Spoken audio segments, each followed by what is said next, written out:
Hello everyone. Today we are going to learn about the Daniell cell. So I'll demonstrate you the functioning of the Daniell cell and how it is set up and how we measure its potential difference. That is what we call is the EMF. So first of all, what is a cell? Okay, a cell is basically a energy converter. It converts chemical energy into electrical energy. So how do we set up a simple Daniell cell? So I will just tell you the basic theory. So in this, what happens when a copper electrode is dipped in a copper sulfate solution, and the copper plate is connected to a zinc electrode which is dipped into a zinc sulfate solution. Then what happens? The electron starts flowing from zinc electrode to copper electrode, and a chemical reaction takes place. So this is how we convert chemical energy into chemical energy into electrical energy.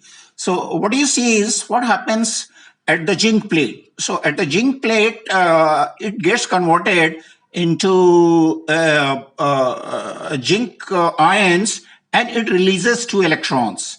And at the cathode, which is at copper, these electrons are acquired by the copper ions, and it gets converted into a copper.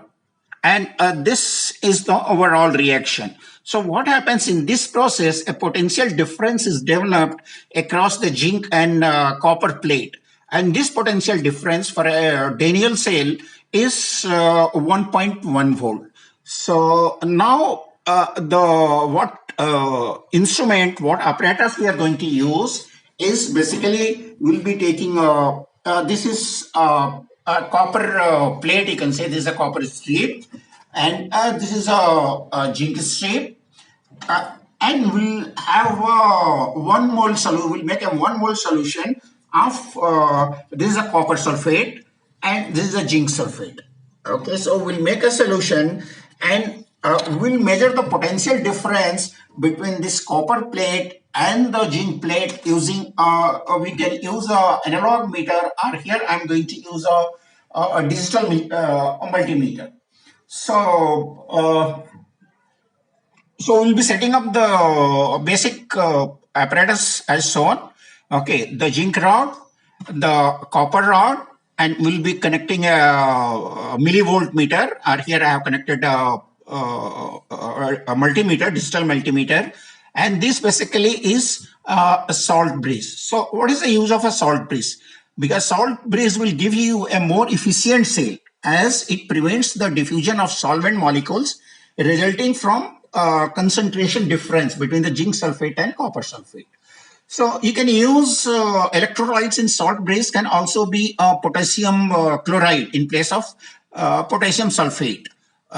So this is the basic procedure, and this is what I'm going to demonstrate you. So now you see here, we have got this is the electrode anode. So this is a zinc plate, and we have got a wire here, and this is a salt breeze. Okay, this salt breeze, and this is what we call is the copper plate. So the copper plate is here. So this is cathode, and this is anode. Now the chemical reaction is taking place. Now I'll show you how much is the potential difference developed across these electrodes. So I'll be using a multimeter. So now you can use an analog millivolt meter in the lab, but here I'm using a digital voltmeter. And now I'll be connecting a positive of this to the copper plate. And now you see how much is the potential difference. It should be around 1 volt, around 1.1 volt. So